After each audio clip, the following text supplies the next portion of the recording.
Hi everyone, आज है हमारा थर्ड लेक्चर। और जिन लोगों ने पहले की 2 वीडियो नहीं देखी प्लीज़ उसको जाकर देखना, उसके बाद ये वाला लेक्चर देखना। तो चलिए आज की क्लास स्टार्ट करते हैं हमारी। तो आज का क्वेश्चन है हमारा, बीते हुए युगों की घटनाओं के संबंध में जानकारी देने वाले स्रोतों को कहा जाता है। क्वेश्चन में पूछ रहा है कि बीते हुए युगों की घटनाओं के संबंध में जानकारी देने वाले स्रोतों को क्या कहा जाता है। तो इसमें हमारा ऑप्शन ए है ऐतिहासिक स्रोत, ऑप्शन बी है सामाजिक स्रोत, ऑप्शन सी है भौगोलिक स्रोत, ऑप्शन डी है राजनीतिक स्रोत। तो जिन लोगों ने थ्योरी पढ़ रखी है उनको पता होगा कि इसमें राइट आंसर क्या होगा। तो इसमें राइट आंसर होगा हमारा ऑप्शन ए यानी कि ऐतिहासिक स्रोत। ये हमारा राइट आंसर है। अगला क्वेश्चन है हमारा, निम्नलिखित में से कौन सा कथन सही है। क्वेश्चन में पूछ रहा है कि निम्नलिखित में से कौन सा कथन सही है, हमें बताना है इसमें कौन सा कथन सही है। तो ऑप्शन ए है हमारा, साहित्यिक स्रोत की तुलना में पुरातात्विक स्रोत अधिक प्रामाणिक होते हैं। ऑप्शन बी है, पुरातात्विक स्रोत की तुलना में साहित्यिक स्रोत अधिक प्रामाणिक होते हैं। ऑप्शन सी है, साहित्यिक स्रोत एवं पुरातात्विक स्रोत दोनों एक समान प्रामाणिक होते हैं। ऑप्शन डी है, साहित्यिक स्रोत की तुलना पुरातात्विक स्रोतों से कम नहीं की जा सकती।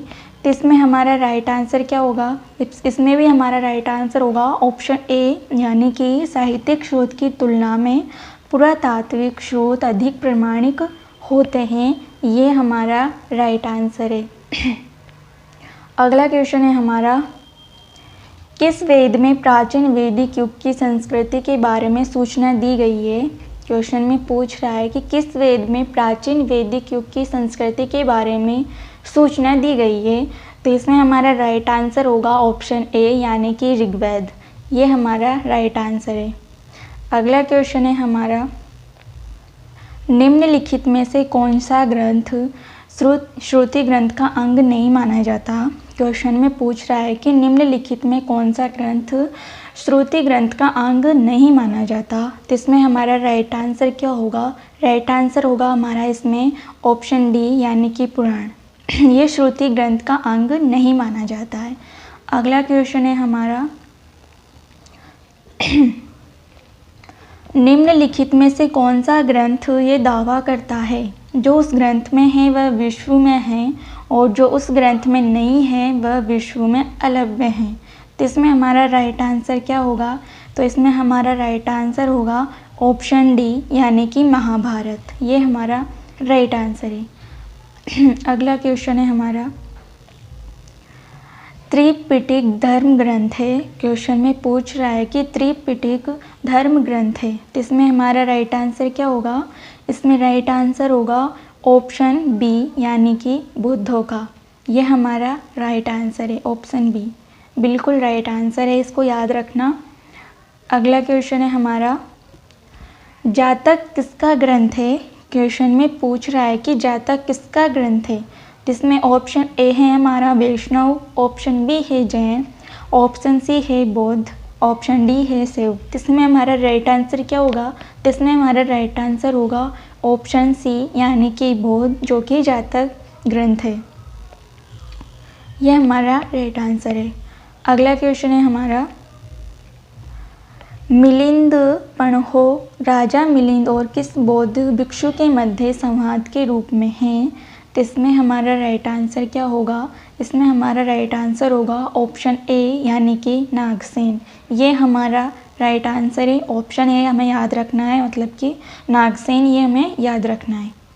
अगला क्वेश्चन है हमारा, निम्नलिखित में किसकी तुलना में मैकियावेली की प्रिंस से की जा सकती है।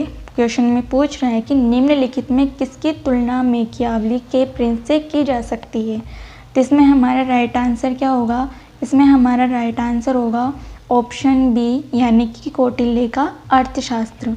यह हमारा राइट आंसर है, ऑप्शन बी हमें याद रखना है, यानी कि ऑप्शन बी का जो क्वेश्चन है कौटिल्य का अर्थशास्त्र वो हमें याद रखना है।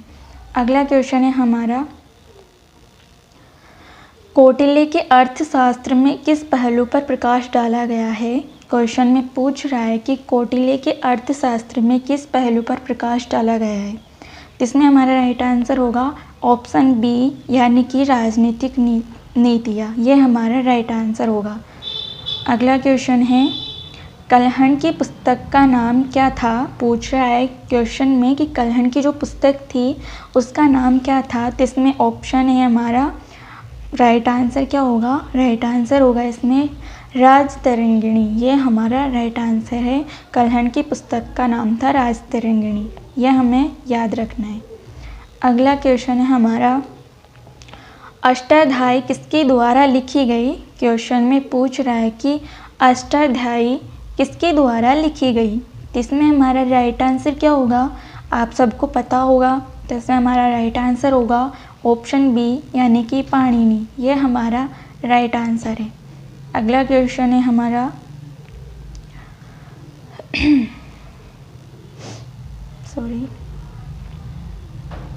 महाभाष्य के रचनाकार का नाम है। क्वेश्चन में पूछ रहा है कि महाभाष्य के रचनाकार का नाम क्या है। तो इसमें क्या हो सकता है महाभाष्य के रचनाकार का नाम। तो इसमें आएगा ऑप्शन बी यानी कि पतंजलि, ये महाभाष्य के रचनाकार का नाम है। ऑप्शन बी आएगा इसमें, ये राइट आंसर है। अगला क्वेश्चन है हमारा, कालिदास द्वारा रचित, पूछ रहा है क्वेश्चन में, कालिदास द्वारा रचित मालविका अग्निमित्र नाटक का नायक कौन था। क्वेश्चन में पूछ रहा है कि कालिदास द्वारा रचित मालविका अग्निमित्र नाटक का नायक कौन था। तो इसमें हमारा राइट आंसर क्या होगा, ऑप्शन सी यानी कि अग्निमित्र, ये हमारा राइट आंसर है, ये हमें याद रखना है। अगला क्वेश्चन है हमारा, हर्षचरित किसके द्वारा लिखी गई थी। क्वेश्चन में पूछ रहा है कि हर्षचरित किसके द्वारा लिखी गई थी। तो किसके द्वारा लिखी गई थी ये लिखी गई थी बाणभट्ट के द्वारा। तो हमारा अगला क्वेश्चन का आंसर क्या होगा, बाणभट्ट, ये हमें याद रखना है। ऑप्शन बी हमारा राइट आंसर है।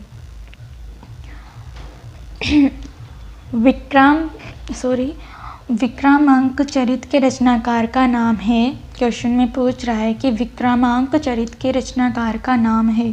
तो इसमें हमारा राइट आंसर क्या होगा, इसमें हमारा राइट आंसर होगा ऑप्शन बी यानी कि बिल्हण, ये हमारा राइट आंसर है। अगला क्वेश्चन है हमारा, चंद बरदाई द्वारा रचित ग्रंथ का नाम है। क्वेश्चन में पूछ रहा है कि चंद बरदाई द्वारा रचित ग्रंथ का नाम क्या है। जिसमें हमारा राइट आंसर क्या होगा, इसमें हमारा राइट आंसर होगा ऑप्शन ए यानी कि पृथ्वीराज रासो, यह हमें याद रखना है। क्वेश्चन में आ जाए कि चंद बरदाई द्वारा रचित ग्रंथ का नाम क्या है, तो हमें सिंपल याद रखना है पृथ्वीराज रासो, यह हमें याद रखना है। अगला क्वेश्चन है हमारा, निम्न में से कौन सिकंदर के साथ भारत आने वाला इतिहासकार नहीं था। क्वेश्चन में पूछा जा रहा है कि निम्न में से कौन सिकंदर के साथ भारत आने वाला इतिहासकार नहीं था। तो इसमें हमारा राइट आंसर क्या होगा, तो इसमें हमारा राइट आंसर होगा ऑप्शन डी यानी कि हेरोडोटस, ये हमारा राइट आंसर है, हमें ये याद रखना है।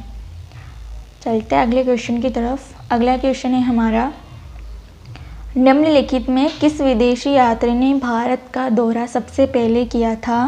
क्वेश्चन में पूछ रहा है कि निम्नलिखित में किस विदेशी यात्री ने भारत का दौरा सबसे पहले किया था।